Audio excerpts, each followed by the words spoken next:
به نام خداوند و با عرض سلام به برنامه زیربنا با من مرسل منصوری خوش آمدید. آقای خلیل رحمان امید سخنگوی وزارت فواید عامه با ما هستند تا در مورد پروژه های سرکسازی وزارت فواید عامه بحث و گفتگو داشته باشیم.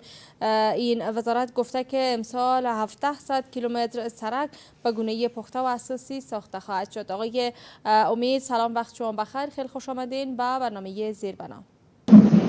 تشکر. سلام بر شما و بیننده های عزیز.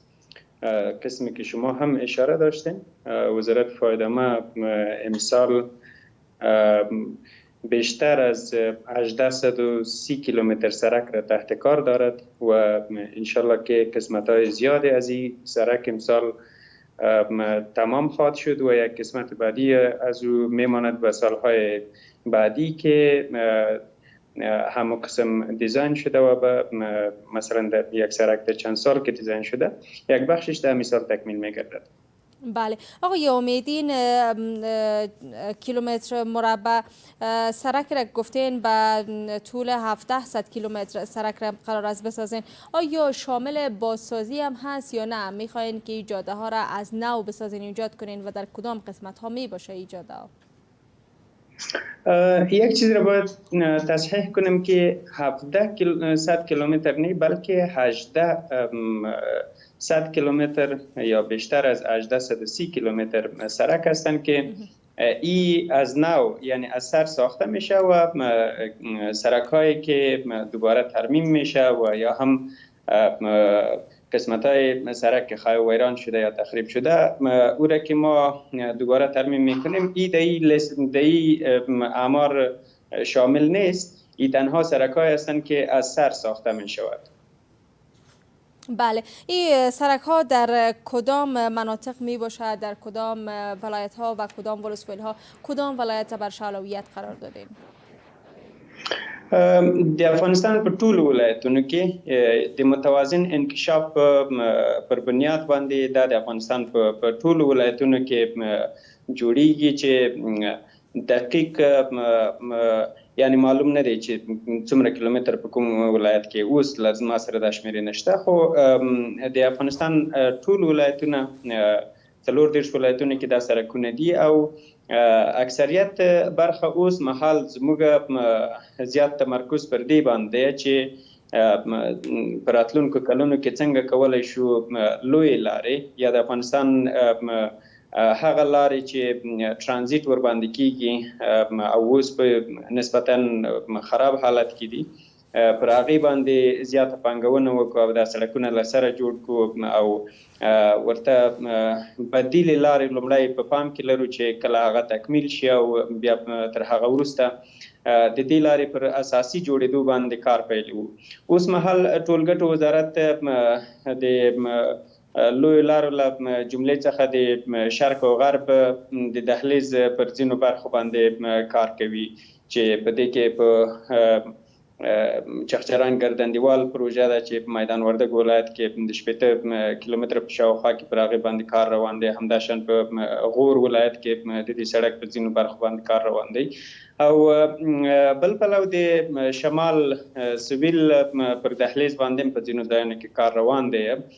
د ریسوبیا کاولنګ یوه برخه ده او موږ هڅه کوو چې د افغانستان پر زړه باندې چې کوم دوه دهلیزونه تیریدونکي دي د هغوی دهلیزونو چارې هم په هغه پاتې برخې چې کومې دي د هغې چارې هم په نږدې وخت کې پیل کړو او دا دهلیزونه هم وصل کړو چې دا به نه یوازې د افغانستان لپاره مفید وي بلکې د سیمې لپاره هم خورا ګټوره لار کېدلی شي. ځکه له یوې خوا موږ کولی شو چې منځنۍ اسیا د دې له لارې له جنوبي اسیا سره وصل کړو او له بلې خوا موږ افغانستان هم کولی شي چې له دې لارې د هغه هیوادونو ته مثلا د کوم 8 یا 11 بندرونه چې دي د دې له لارې هم ترانزیت زیات کړو او نه یوازې خپل صادرات او واردات له دې بندرونو او دې سړکونو او دې لارو څخه زیات کړو بلکې ګاونډیو هیوادونو ته هم زمینه د دې برابره کړو چې هغوی هم له دې لارې خپل ترانزیت وکړي.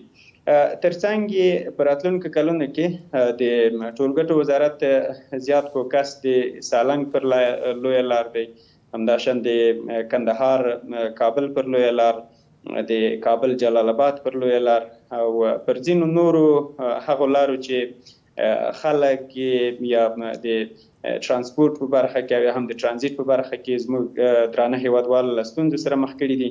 پر دې باندې زیات کار کوو چې دا لارې په لومړیتوبونو کې راشي او په څنګ کې هغه ولایتونه چې په نورو کلونو کې ورته ډیر کار نه دی شوی، ټولګټو وزارت هڅه کوي چې د هغو ولایتونو لپاره هم زیات کار وکړي او هلته سړکونه ورته جوړ کړي. مثلا موږ پلان لرو چې په زابل غوندې ولایت کې چې هلته ډیر کار نه دی شوی، هلته ډیر کار وکړو، یا په دایکنډي غوندې یو حالت ولایت کې چې اوس هم ټولګټو وزارت ګڼې پروژې ورپکې لري، په دغسې ولایتونو کې یا هم په نورستان غوندې ولایت کې چې تر اوسه پورې پخه لاره نه درلودله، خو اوس ټولګټو وزارت پر دې باندې کار پیل کړی دی چې نورستان ته له کونړ څخه دغه لار چې کومه تللې دا پخه کړي چې پر یو برخه باندې کار روان دی او ځینې برخې په تدارکاتي پړاو کې دي چې هغه به هم انشاءالله کله چې له تدارکات څخه خلاص شي پر هغه به هم کار پیل شي. بله آقای امید، چقدر این پروژه شامل ساخت و ساز یا هم ایجاد جاده و یا هم سرک‌های نو در ولسوالی‌ها و روستاهایی میشه که خیلی دور افتاده است و مردم هنوز هم به خاطر از اینکه بخواین از یک منطقه به منطقه دیگر برن با مشکل مواجه هستند، حتی بیمارانشان تلف میشه بخاطر نبود جاده درست یا سرک درست. آیا این همه هم شامل میشه در این پروژه ها یا نه؟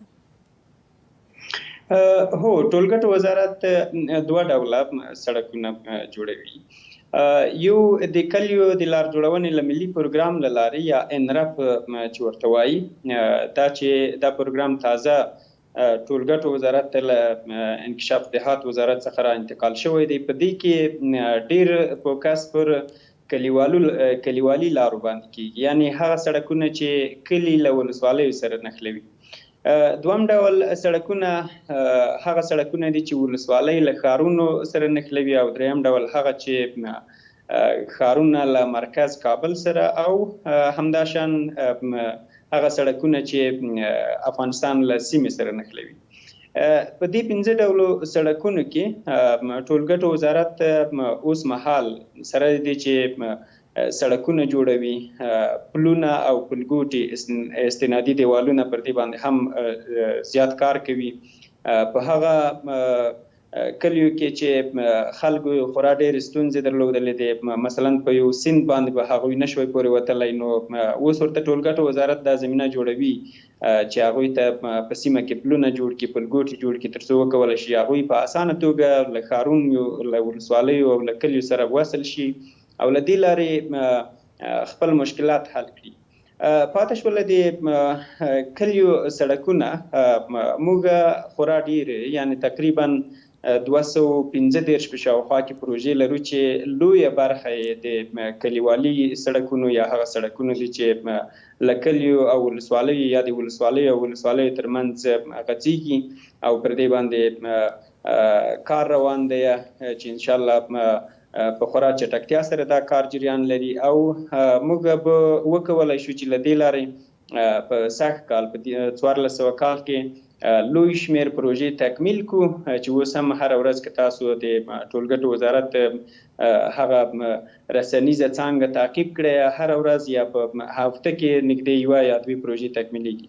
نو دا په دې معنا ده چې موږ هم په ملي سړکونو، هم سیمه ییزو سړکونو او هم کلیوالي او د ولسوالیو پر سړکونو باندې کار کوو، او دا کار په متوازن ډول په ټول افغانستان کې جریان لري. بله آقای امید، ناامنی ها چقدر باعث خواهد شد تا کار این پروژه که روی دست گرفتین به عقب بیفته؟ یعنی میتونین که تا آخر امسال این مقدار سرک را که قرار است ایجاد بکنین به هدفتان برسین؟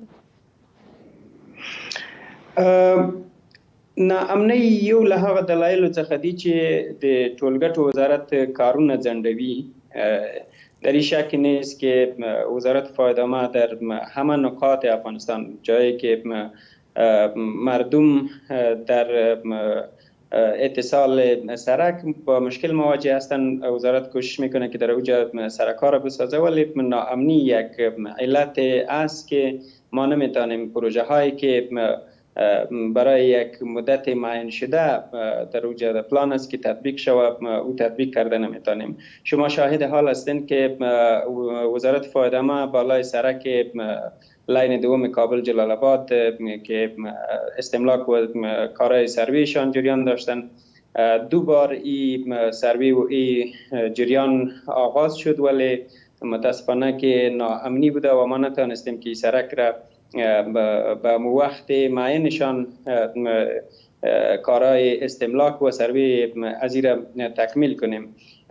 پس گفته میتونیم که ناامنی یک علت عمده است که شرکت های قراردادی که همراه ما قرارداد کرده است ولی نمیتواند که در وقت معین کار خود را به اتمام برساند.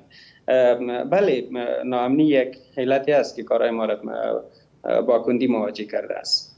بله، تا کنون چه مشکلاتی وجود داشته برای این متر سرک؟ گفتین 800 کیلومتر سرک که تا کنون ساخته نشده بود، چه مشکلاتی وجود داشته؟ آیا مشکلات رفع شده یا نه؟ این سرک ها تحت کار می باشد و مطمئن باشین وقتی که سرک تکمیل گردد در او وقت مشکلات زیاد مردم حل خواهد شد.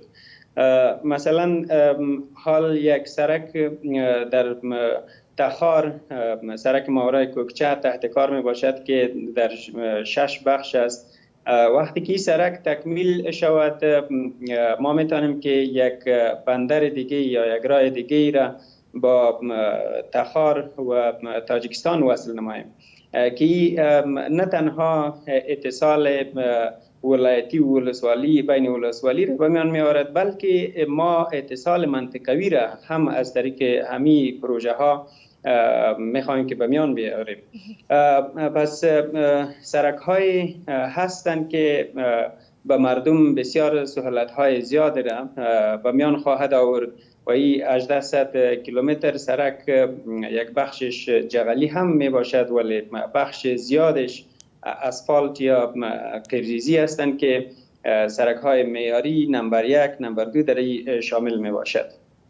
بله، این 1800 کیلومتر سرک چقدر هزینه برمی‌داره؟ آیا این تمامش از بودجه خود وزارت پرداخت شده یا نه؟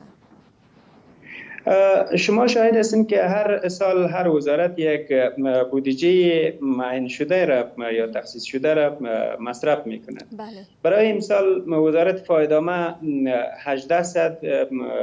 18 میلیارد افغانی را برای وزارت فایدامه تخصیص شده که ما متحد هستیم که این بودجه را تا بیشتر از 80% به مصرف برسانیم که این یک بخش از این سرک ها را آباد کرده میتواند بالای این بودجه. ولی ټولګټ وزارت دې ته ژمن دی چې هغه سړکونه چې وړاندې ورځنې خلکو شکایت درلودلو چې یا کیفیت خراب و یا هم په داسې ډول جوړ شوي و چې په لنډ وخت کې به خراب شول.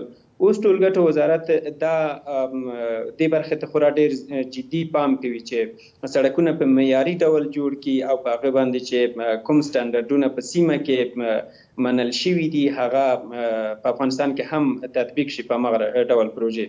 او ترڅنګ موږ پر دې باندې هم زیات کار کوو چې نه یوازې په وزارت کې د ننه د فساد هغه جرړې وباسو، مفسدین عدلی او قضایي ارګانونو ته وروپېژنو، بلکې پر شرکتونو باندې هم یا په قراردادي شرکتونو باندې هم دا فشار وارد شوی دی چې هغوی باید له اساسنامې سره یا د شرطنامې سره سم سړکونه چې څنګه ورسره قرارداد شوی دی په هماغه معیارونو باندې باید سړک جوړ کړي.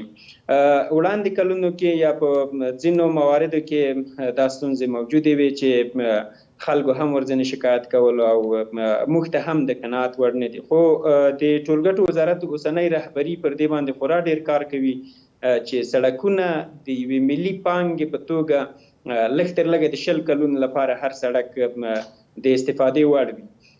نو پر دې ټولو مواردو باندې موږ کار کوو او که د فساد مسلې ته راوګرځم وړاندې له دې چې تاسو پوښتنه وکړئ په د شپږو میاشتو کې ټولګټو وزارت رهبرۍ د فساد سره د جدي مبارزې په لړ کې 28 قضیې عدلي او قضایي ارګانونو ته ورپېژندل دي چې په دې کې 30 کسان ورپېژندل شوي دي او ترڅنګ یې 53 کسان تعدیب شوي دي، یعنی یا اختاریه ورکړل شوې ده یا هم تغییر او تبدیل. او دا مسایل څنګه چې د ملکی خدمتونو د قانون هغه احکام دي په هغه ډول دا تعدیب شوي دي.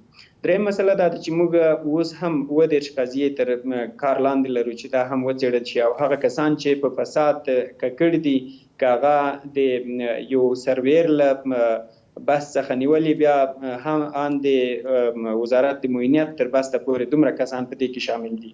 نو ټولګټو وزارت په ټول جدیت سره نه یوازې کیفیت ته ژمن دی بلکې له فساد سره جدي مبارزې ته هم ژمنتیا لري چې په دې سره موږ ښې لاسته راوړنې هم درلودلې دي.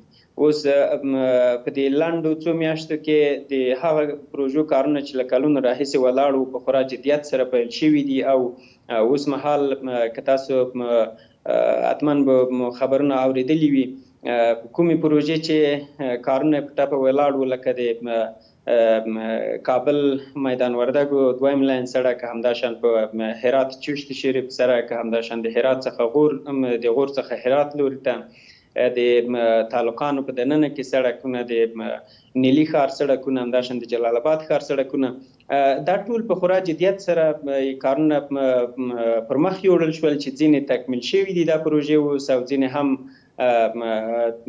لږه اندازه یې پاته دي چې هغه به هم په نږدې وخت کې تکمیل شي او موږ ژمن یو چې پروژې له قرارداد سره سمې په ټاکلي وخت کې تکمیل کړو. بله آقای امید، چقدر ناامنی ها باعث شده که بودجه وزارت برای بازسازی به مصرف برسه یا چقدر تاکنون تخریب شده این جاده ها؟ موږ یوازې په تیرو 2 کلونو کې د 1500 میلیونه افغانیو په شاوخوا کې تخریبات درلودل چې وسلوال مخالفینو هغه تخریب کړي دي. په دې کې هم سړکونه شامل دي، یعنی په ټراکټورو او په نورو وسایلو باندې چې اړول شوي دي، هم پلونه او هم پلګوټي پکې شامل دي. یعنی موږ تخریبات په دې وروستیو کې زیات لرو او عوامل یې هم د جګړې له کبله دي. کله چې جګړه زور اخلي وسلوال مخالفین متاسفانه عام المنفعه ځایونه هم ورانوي چې سړکونه او لارې له هر کبله جوړول د ثواب کار دی او ورانول کې عذاب دی او خلکو ته ضرر رسول دي.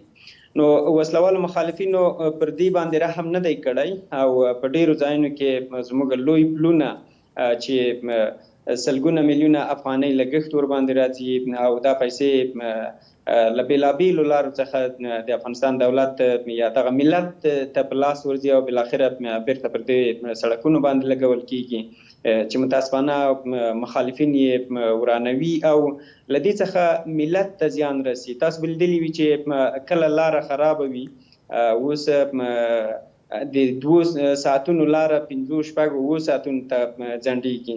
نو همدغه ټول عوامل دي. موږ د هلمند د لارې شاهدان یو چې کله دا لار په بمونو باندې والوزول شوله او ګڼ شمېر پلګوټي او تنګ شول، نو هغلته خلک له ګڼو ستونزو سره مخ شول، حتی په ساعتونو هغوی په خامه لار کې تګ کول. ممنون آقای امید که در این بحث با ما بودین. موفق باشید. و بیننده های عزیز، این هم چگونگی نرخ ارزها در برابر پول افغانی در بازارهای امروز کابل.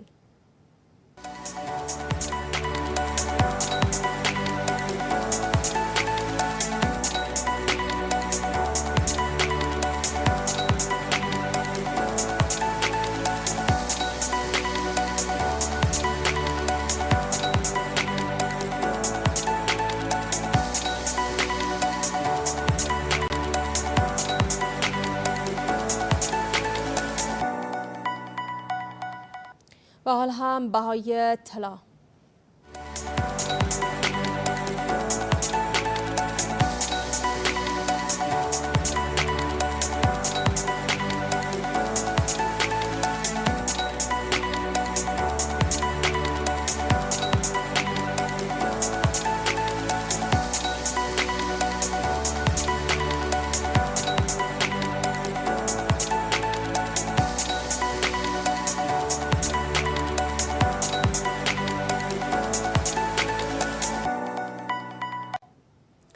پایان زیربنا. خداوند نگهدارتان.